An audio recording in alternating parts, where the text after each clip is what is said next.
अनेकों योद्धा में एक वही तो महान था, दान देना उसका स्वाभिमान था। सब वीरों में एक वही तो शक्तिमान था, कुंती का वो अंश मन से धनवान था। पड़ाव को जीवन देने वाला वो अपनों से अनजान था, किसी भी वस्तु का उसे ना अभिमान था। किया जिसने अंगदान था, वो सूर्य का दीपक कीर्तिमान था। राजा कुंती भोज ने कुंती को पाल पोसकर बड़ा किया था।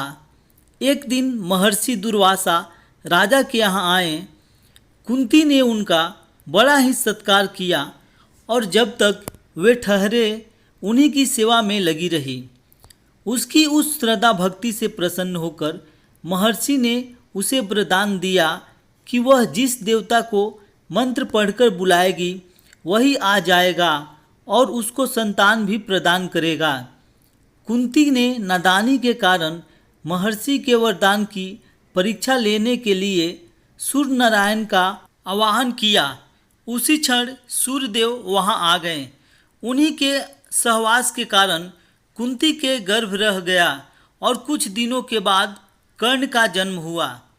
लोक लज्जा की डर से उसने बच्चे को पिटारी में रखकर पानी में फेंक दिया तो वह पिटारी बहती हुई आगे पहुंची। वहां अधिरथ ने उसे उठा लिया और खोलकर देखा तो उसमें एक जीवित शिशु देखकर वह आश्चर्य रह गया। अधिरथ उस शिशु की निरीह अवस्था पर करुणा करके उसे अपने घर ले आया और उसका पालन पोषण करने लगा। उसने उसे अपनी संतान समझा। बालक के शरीर पर कवच कुंडल देखकर उसको और भी अधिक आश्चर्य हुआ और तभी उसे लगा कि वह बालक कोई होनहार राजकुमार है। उसने उसका नाम वसुसेन रखा। वसुसेन का अर्थ है धन। कवच कुंडल रूपी धन उसके पास था। विधाता ने ही उसको उसे दिया था, इसलिए उसका नाम वसुसेन उचित ही था। वसुसेन जब कुछ बड़ा हुआ तो उसने शास्त्रों का अध्ययन करना प्रारंभ कर दिया। वह सूर्य का उपासक था। प्रातःकाल से लेकर संध्या तक वह सूर्य की उपासना ही किया करता था। वह दानी भी बहुत बड़ा था।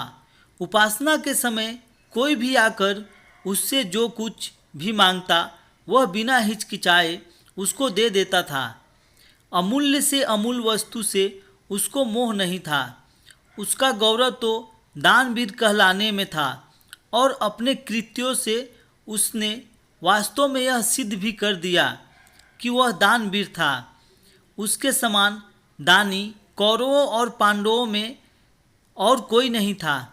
उसका परिचय तो हमें उस समय मिलता है जब इंद्र ब्राह्मण का वेश धारण करके उसके पास उसकी अमूल्य निधि कवच कुंडल मांगने गया। उस समय कर्ण ने देवराज का स्वागत किया था और सहस्त्र अपने कवच कुंडल उतार कर दे दिए थे। दान करते समय अपने हित या अहित विचार वह नहीं करता था। यद्यपि सूर्य भगवान पहले ही उसे मना कर चुके थे कि वह इन कवच कुंडल को किसी को भी न दे, लेकिन दानवीर कर्ण किसी याचक को निराश करके वापस लौटाना तो जानता ही नहीं था। कर्ण के इस साहस के कारण ही उसका नाम वैकर्तन पड़ा था। यदि इस कवच कुंडल को वह नहीं देता तो कोई भी योद्धा उसे युद्ध में परास्त नहीं कर सकता था। इंद्र ने अर्जुन के हित के लिए ही इसको मांगा था, क्योंकि इसके बिना अर्जुन कभी भी उसे नहीं हरा सकता था। फिर भी उसके इस अद्वितीय गुण से प्रभावित होकर इंद्र ने उसको एक पुरुषाधातिनी अमोघ शक्ति दी। उस शक्ति के सामने का योद्धा किसी भी हालत में जीवित नहीं बच सकता था और उसको कर्ण ने अर्जुन के लिए रखा था। लेकिन कृष्ण ने चाल चली और कर्ण की उस शक्ति को घटोत्कच पर चलवाकर अर्जुन के जीवन पर आए खतरे को सदा के लिए मिटा दिया। घटोत्कच जो आकाश में विचरण करके कौरवों पर अग्नि की वर्षा कर रहा था और जिसने एक बार तो सारी सेना को पूरी तरह विचलित कर डाला था। शक्ति लगते ही निर्जीव होकर पृथ्वी पर गिर पड़ा। धनु विद्या में कर्ण अर्जुन के समान ही कुशल था। एक बार जब महाराज धृतराष्ट्र की आज्ञा से कौरव पांडवों की अस्त्र शिक्षा की परीक्षा के लिए एक समारोह किया गया था, तो अर्जुन ने अपने अस्त्र शिक्षा के कौशल से सबको चकित कर दिया था।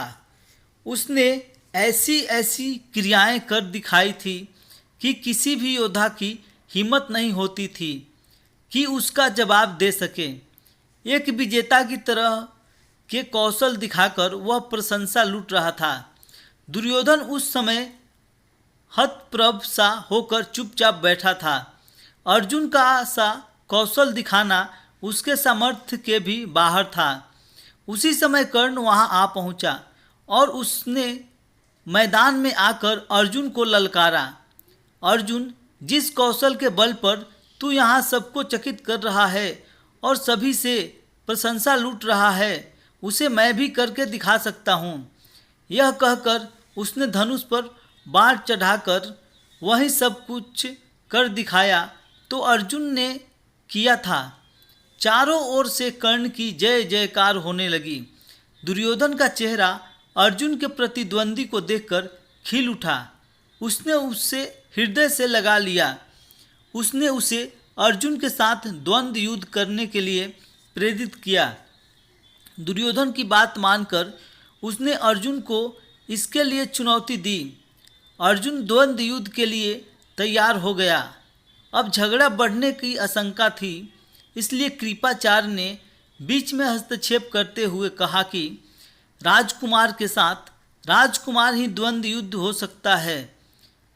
चूँकि कर्ण सूत के द्वारा पाले हुए थे, इसलिए उनके गोत्र कुल आदि का ठीक ठीक पता न होने के कारण उसको अर्जुन से द्वंद्व युद्ध करने का अधिकार नहीं था।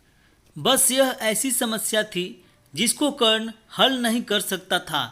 वह हक्का बक्का सा अर्जुन का मुंह ताकता रह गया। दुर्योधन को भी इससे धक्का लगा, क्योंकि कर्ण के द्वारा अर्जुन का मान चूर करने की उसकी ही तो योजना थी। जब कर्ण इस दुविधा में पड़ा हुआ था, आगे अपने पैर नहीं बढ़ा सका, तो दुर्योधन ने उसे राजाओं की श्रेणी में लाने के लिए अंग देश का राज दे दिया। राजा होने के नाते अब वह अर्जुन या अन्य किसी राजकुमार के साथ युद्ध कर सकता था। वह इसके लिए उतारू भी था, लेकिन संध्या होने के कारण वह वाद विवाद थम गया और सब अपने अपने घर चले गए। तो दोस्तों, मिलते हैं इस कहानी के पार्ट 2 में। तब तक के लिए जय हिंद।